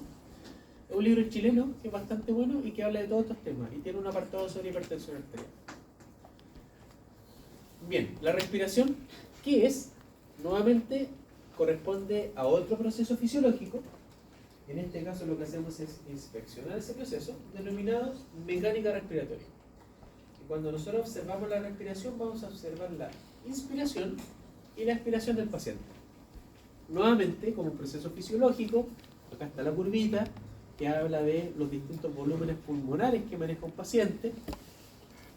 Tenemos el volumen corriente, que es alrededor de 500 ml, medio litro, donde se mueve la respiración normal de una persona fisiológicamente sana con una importante reserva inspiratoria, ¿ya? Y esto se le conoce como reserva fisiológica o reserva respiratoria funcional. Porque si bien nos movemos en este margen de respiración, tenemos la capacidad también de aumentar la cantidad de volumen inspirado en base a cualquier aumento de la demanda, ya cuando uno hace deporte, cuando hace ejercicio, cuando está enfermo también. Y tenemos un volumen residual que también nosotros podemos pulsar en alguna expiración forzada, ¿ya? Entonces, ¿qué es lo que medimos la inspiración y la expiración? Básicamente que esto se esté respetando, ¿ya? Que veamos el volumen corriente fluyendo a través de sus pulmones. Ahora, cuando nosotros describimos la respiración, ¿qué alteraciones debemos buscar? La frecuencia, alteraciones de ritmo y el uso de musculatura normal o el uso de musculatura accesoria. La frecuencia normal de respiración es de 12 a 20 respiraciones por minuto. Eso es lo fisiológico. El ritmo, podemos tener nuevamente un ritmo irregular o regular, y el uso de musculatura normal o accesoria lo vamos a ver enseguida. Como aparece acá, cuando estamos bajo la respiración normal se denomina bradipnea, y cuando estamos sobre la respiración normal se denomina taquipnea. En algunos casos nombran como polipnea. El Goich no hace mucho la diferencia, pero en otros libros mencionan que la polipnea, además de la taquipnea, es la respiración, además de con aumento de la frecuencia, aumento de la amplitud. ¿Ya? Es respirar más profundo y más rápido. Y lo otro es que para medir la frecuencia respiratoria siempre se recomienda estar haciendo otra actividad mientras ustedes miden la frecuencia respiratoria en el paciente, porque el decirle que le van a medir la frecuencia respiratoria puede alterarlo y volver consciente el acto respiratorio, y eso nos va a generar una alteración en base a la medición. ¿Qué recomiendan mientras ustedes están buscando el pulso al paciente, por ejemplo, o le están tomando la presión? Ahí, en ese momento, con el reloj, ir contando la frecuencia respiratoria, mirar el tórax o cómo respira el paciente. ¿Ya? Esa es como la técnica. Ahora, ¿por qué un paciente puede tener la frecuencia respiratoria elevada? Como aparece acá, algunas actividades comunes como el ejercicio, emoción intensa, fiebre, altitudes elevadas donde hay una disminución del oxígeno disponible en el aire, aparato respiratorio, infecciones respiratorias, asma, neumonía, etc. Alteraciones metabólicas, ansiedad, estrés, algunos medicamentos como los broncodilatadores, y la insuficiencia cardíaca, nuevamente por la disnea que genera, puede alterar el patrón respiratorio en cuanto a la frecuencia. ¿Y por qué puede estar disminuida? Principalmente cuando hay una relajación profunda, los pacientes que están en un sueño profundo, enfermedades neuromusculares, ¿ya? Que generan una alteración ventilatoria. Recordemos que el estímulo ventilatorio está a nivel central, por lo tanto si hay alguna alteración central en el sistema nervioso va a haber una alteración en la respiración, como aparece aquí, daño cerebral, trastorno neurológico, etc. Medicamentos depresores, principalmente el opioide o las benzodiazepinas, y pacientes graves con bloqueo cardíaco o hipotensión. Básicamente por lo mismo, porque hay una hipoperfusión en todos los tejidos, el cerebro se hipoperfunde, daño neurológico y disminución de la frecuencia respiratoria. Ahora, típicamente se han descrito distintos patrones en base a la amplitud y la frecuencia que permite hacer varios diagnósticos, que la verdad al pie de la cama del paciente. Graficado en los distintos gráficos tenemos el paciente euneico, que tiene una frecuencia normal, una amplitud normal, no hay uso de musculatura accesoria, tiene un patrón bien fisiológico y que a simple vista no impresiona que haya alguna alteración. Tenemos la bradipnea, como aparece acá, con una amplitud normal, pero disminuida la frecuencia. Tenemos la taquipnea, con una frecuencia aumentada, pero la amplitud se mantiene. Lo que les comentaba, que en algunas partes aparece la polipnea, que es la frecuencia aumentada con la amplitud aumentada, como aparece acá. La respiración de Kussmaul, que es esta respiración aumentada en frecuencia y en amplitud, pero que va asociada a alguna condición metabólica. Y tenemos la apnea obstructiva del sueño, que es los pacientes que tienen periodos de taquipnea, polipnea en este caso, y se genera la apnea y después vuelven nuevamente a respirar. Y tenemos la respiración también que se describe, la más típica de Cheyne-Stokes, que es difícil de buscar, que ocurre principalmente, aquí aparecen lesiones a nivel central, y por lo mismo es difícil de encontrar porque ocurre en condiciones neurológicas ya más bien avanzadas, ¿ya? O pacientes que están con un compromiso neurológico más intenso, ¿ya? Y eso en cuanto a la distribución y la frecuencia. Y aquí aparece un ejemplo, no se ve muy bien el GIF, pero es la respiración de Kussmaul, que es una respiración bien profunda de los pacientes que llegan con cetoacidosis. ¿Sabes lo que es la cetoacidosis diabética? ¿No? Bueno, la cetoacidosis diabética es una complicación aguda de la diabetes. No creo que sepan. Ya. Esta es una complicación aguda de la diabetes, ¿ya? Y como su nombre lo dice, hay una producción de cuerpos cetónicos. Los cuerpos cetónicos son ácidos, o sea, generan una acidemia en el sistema. Se aumenta la cantidad de ácido en el sistema en general para regular el equilibrio, porque acuérdense que nosotros dividimos en un pH bastante estrecho, 7.35 a 7.45. Si yo estoy aumentando la carga ácida que estoy dando al sistema, ¿cuáles son los mecanismos fisiológicos que tengo para revertirla o para compensarla? ¿Se acuerdan? ¿Lo vieron? ¿Todavía no? El profe, ¿cómo se llama? ¿Bien? ¿Parece que lo ven? Tuvieron en un seminario, había dicho el doctor Poblete, de ácido base. ¿Cierto? Era con el aumento del dióxido de carbono. Por ahí va la respuesta. No, formar. Acuérdense que el dióxido de carbono, el Se CO2, descompone. se comporta como ácido. Por lo tanto, aumenta el CO2, aumenta la acidemia. Y disminuye el CO2, disminuye la acidemia. O sea, se vuelve más alcalino el sistema. Si yo estoy aumentando el ácido que está entrando en el sistema, lo más potente, pero que demora tiempo, es excretar esta carga ácida a través del riñón o aumentar el bicarbonato. Pero eso demora tiempo, demora por lo menos unas 48 horas. Pero yo necesito arreglar el pH al tiro ya, porque si no, me va a generar alteraciones incompatibles con la vida. ¿Y qué se hace ahí? Se intenta eliminar otra cosa que esté generando una carga ácida, que es el dióxido de carbono. Y el dióxido de carbono es inversamente proporcional a la ventilación pulmonar. O sea, mientras más ventila un paciente, incluso mientras más ustedes ventilan, disminuye harto el dióxido de carbono en sangre, baja harto la presión arterial de dióxido de carbono. Y cuando uno hipoventila, sube. Entonces estos pacientes están más acidóticos, metabólicos, y entonces ¿qué hace el paciente? Empieza a respirar más rápido para botar dióxido de carbono. Y eso se genera en estos cuadros de acidosis, falla renal, que no hay un manejo de los ácidos adecuado, y la cetosis diabética. Y por eso estos pacientes respiran como de manera amplia y rápida, intentar barrer todo el dióxido de carbono que tienen por este exceso de ácido en el sistema. ¿Ya? ¿Se entendió más o menos por qué? Eso. Y eso básicamente es una respuesta adaptativa, fisiológica, ante un proceso fisiopatológico. Ahora, eso en cuanto a la frecuencia y el ritmo. Lo importante es que los conozcan, que sepan cuáles son. Y podemos tener alteración en cuanto a la mecánica. Y ahí tenemos el tiraje y el cornaje. Básicamente lo que hablan es el tiraje, es depresión respiratoria de las fosas claviculares por uso de la musculatura accesoria a nivel de los músculos cervicales. Y el cornaje puede ser secundario a este mismo proceso.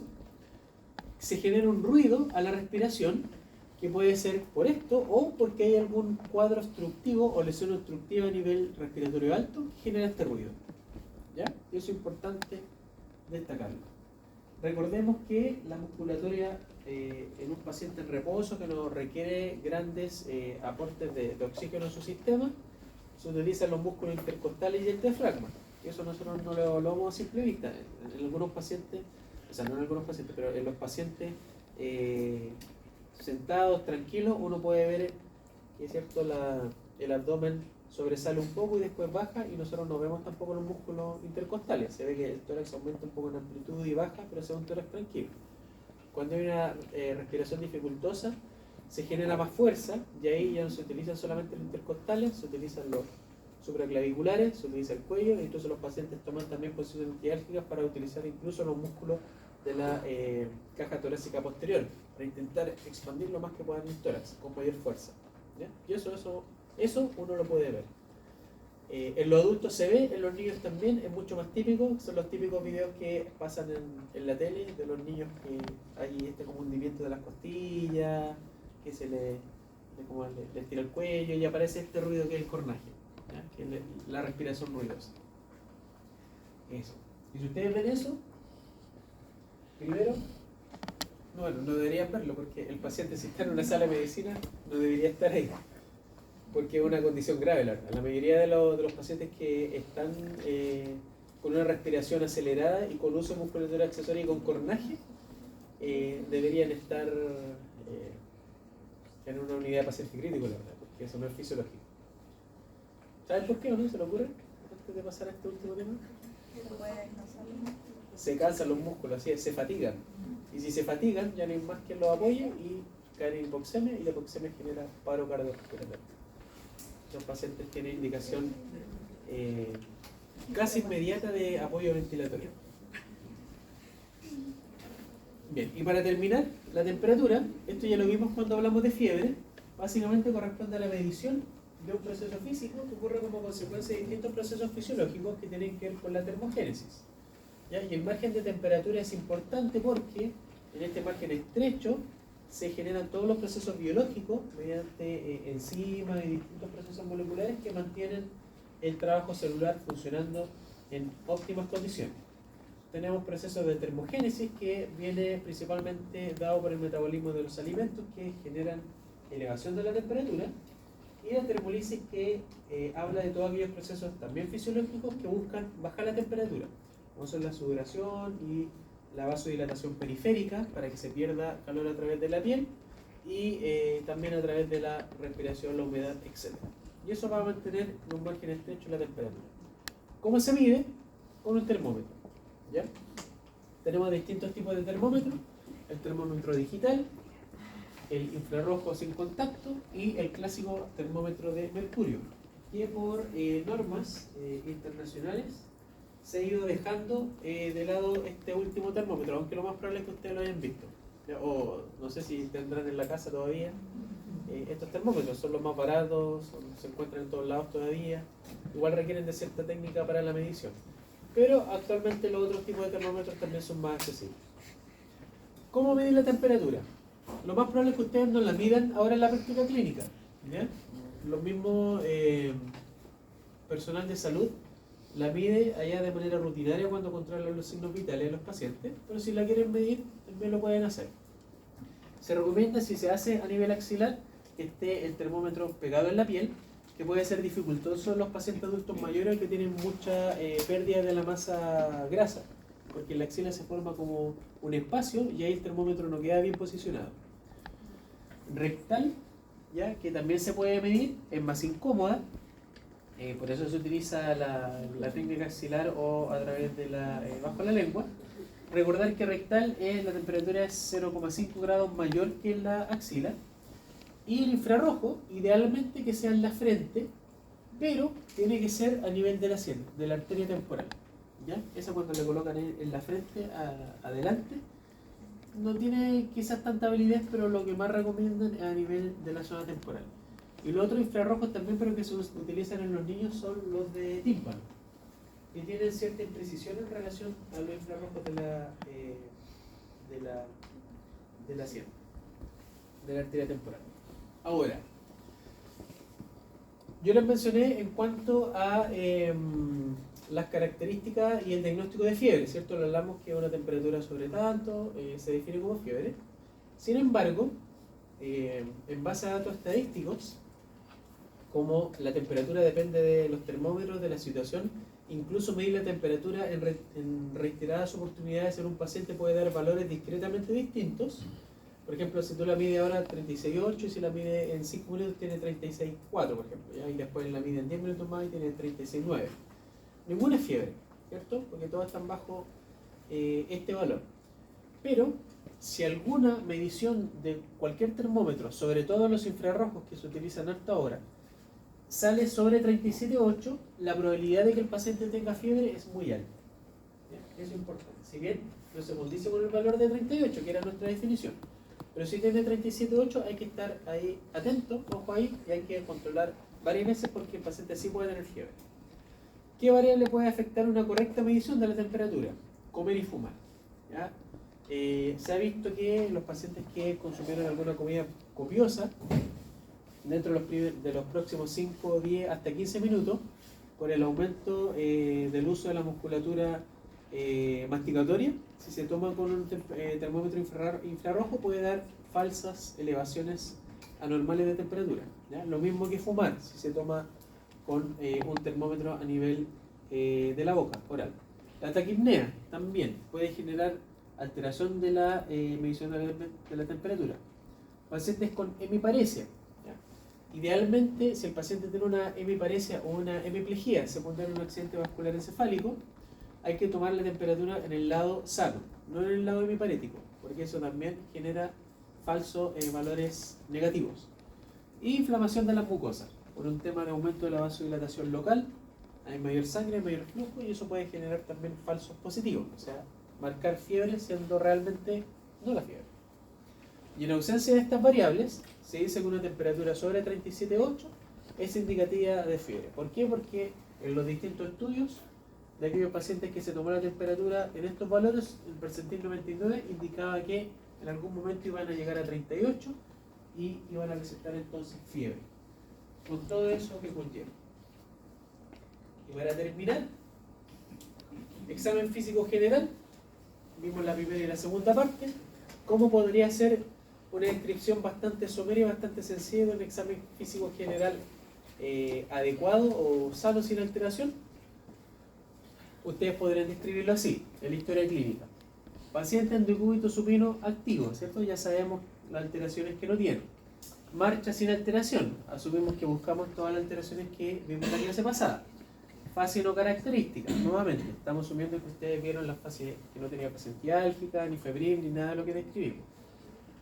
Consciente y tranquilo, estaba lúcido, o sea, no había una alteración cuantitativa, orientado, no había una alteración cualitativa, medimos el tiempo, el espacio y la persona, y cooperador, o sea, era capaz de relacionarse con el medio.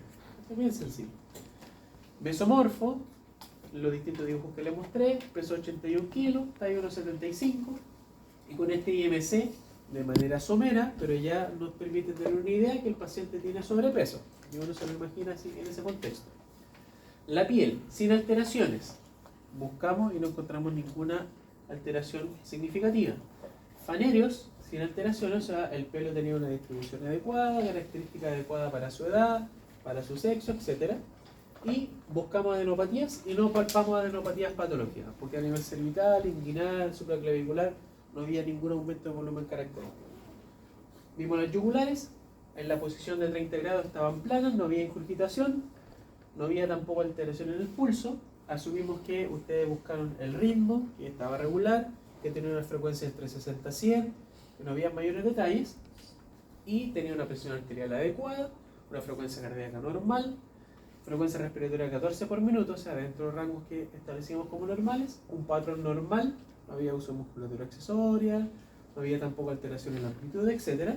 Y una temperatura de 36,2 grados Celsius. ¿Se fijan acá? Ya con esto, con el examen físico general, nos permite también tener bastante idea de lo que puede estar afectándole al paciente. Y la verdad es que aquí el único secreto para ustedes es que practiquen.